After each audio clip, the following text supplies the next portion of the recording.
భౌతిక శరీరంలో ఉన్నప్పుడే ప్రేమాభిమానంతో కూడిన ఒక చిన్న పని వల్ల ఎదుటి వాళ్లలో ప్రేమ పెబుల్లి చక్కని ప్రశాంతత సఖ్యత కలిగిన వాతావరణాన్ని ఏర్పడుతుంది.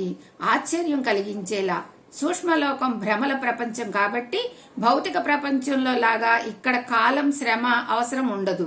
తిండి బట్టలు సమస్తం ఆలోచన మాత్రాన్ని ఏర్పడి పోతాయి. ఇక్కడంటే మనం పుట్టుక జన్మ తీసుకున్న దగ్గర నుంచి పాల కోసం ఏడుపు మొదలుపెట్టి లాస్ట్లో మరణించే ముందు కూడా ఆహారం తీసుకొనే మనం మరణించడం జరుగుతుంది అనమాట. అంటే ఈ భౌతిక దేహానికి మనం నిరంతరం అన్నీ కూడా అందిస్తూనే ఉంటాం. కానీ ఈ భౌతిక శరీరాన్ని వదిలి సూక్ష్మ శరీర రూపంలో మనం బయటకు వెళ్ళినప్పుడు దానికి ఆహారం కానీ నీరు కానీ వస్త్రం కానీ అలాంటి సౌకర్యాలు ఏవీ అవసరం లేకుండానే ఆనందమయ జీవితంలో తాను విహరిస్తూ ఉంటుందంట. అద్భుతం. మరి అద్భుతంగా సూక్ష్మలోకాల్లో ఆ ప్రపంచంలో తిరుగుతూ ఉంటుందంట. సూక్ష్మలోకంలో జీవితం సెలవులు ఎంజాయ్ చేసినట్లే ఉంటుంది. సూక్ష్మలోకంలో ఎలా ఉంటుంది, ఆ లోకంలో ఈ సూక్ష్మ శరీరానికి ఎంజాయ్ చేస్తున్నట్టు ఉంటుందంట. సెలవులకి మనం ఏదన్నా విహార యాత్రకి వెళ్ళామంటే ఎంత ఎంజాయ్ చేసి వస్తాం. సముద్ర స్నానాలకు వెళ్ళామంటే సూపర్ గా మరి ఎంజాయ్ చేసి వస్తాం. అలా ఉంటుందంట ఆ సూక్ష్మ శరీరానికి.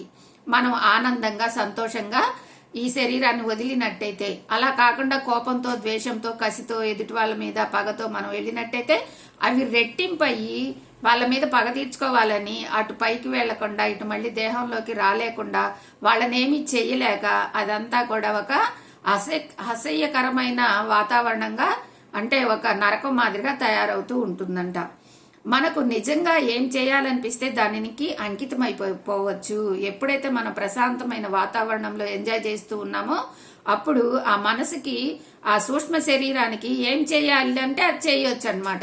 ఎలా ఉండాలంటే అలా ఉండొచ్చు. ఇంకా అక్కడ వ్యతిరేకత అనేది ఏది ఉండదు. తన భావాలోచన ఎలా ఉంటే తాను దానినే అనుసరిస్తూ పోవచ్చు అనమాట.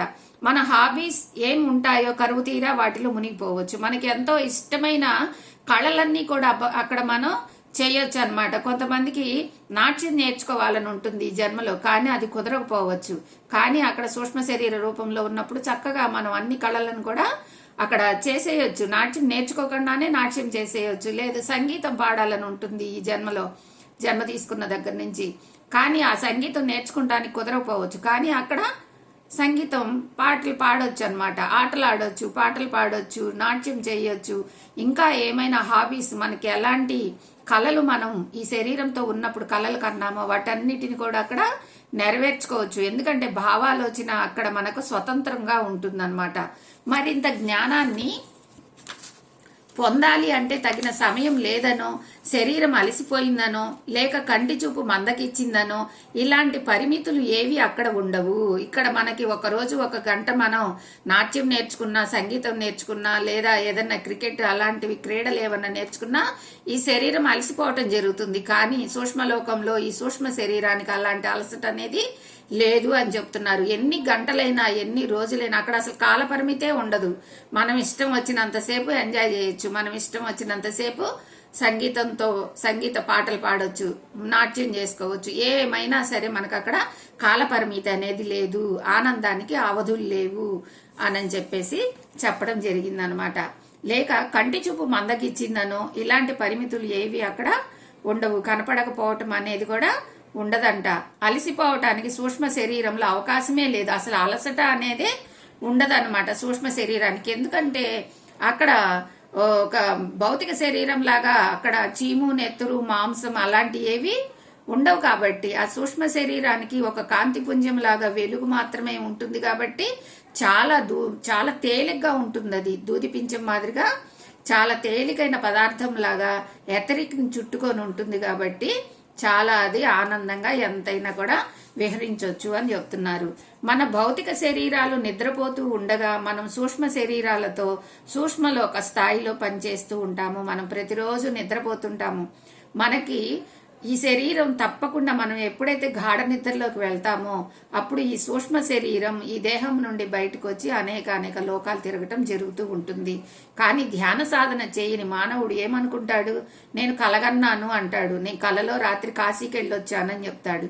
లేదా మా అమ్మా నాన్నలను నేను కలిసి వచ్చానని చెప్తాడు. ఇది కళని తను భ్రమపడతాడు. కానీ ఇక్కడ స్వానుభవంతో చెప్తున్న మాస్టర్స్ ఏం చెప్తున్నారంటే, భౌతిక శరీరాలు నిద్రపోతూ ఉండగా సూక్ష్మ శరీరాలు సూక్ష్మలోక స్థాయిలో పనిచేస్తూ ఉంటాయి. సూక్ష్మ శరీరం ఎప్పుడైనా సరే ఈ మానవ శరీరాన్ని వదిలేసి, దేహాన్ని వదిలేసి సూక్ష్మలోకానికి వెళ్ళి అక్కడ విహరించి తిరిగి మళ్ళీ ఈ భౌతిక శరీరంలోకి రావటం జరుగుతుంది అని చెప్తున్నారు. చనిపోయిన స్నేహితుల్ని, బంధువుల్ని అక్కడ కలుసుకుంటాము. కాబట్టి పగటిపూట వీళ్ళందరికీ మర్చిపోయే ప్రయత్నం చేయటం తెలివి తక్కువ తనం. వాళ్ళంతా మన చుట్టూనే ఉన్నారు, కాకపోతే వాళ్లకు మనకు చైతన్య పరిమితులు వేరుగా ఉంటాయి. మరి వాళ్ళు ఎప్పుడు ఇక్కడే మన చుట్టూనే ఉంటే మనకెందుకు కనిపించట్లేదు అని అనుకుంటారు ధ్యాన సాధన చేయని వాళ్ళు.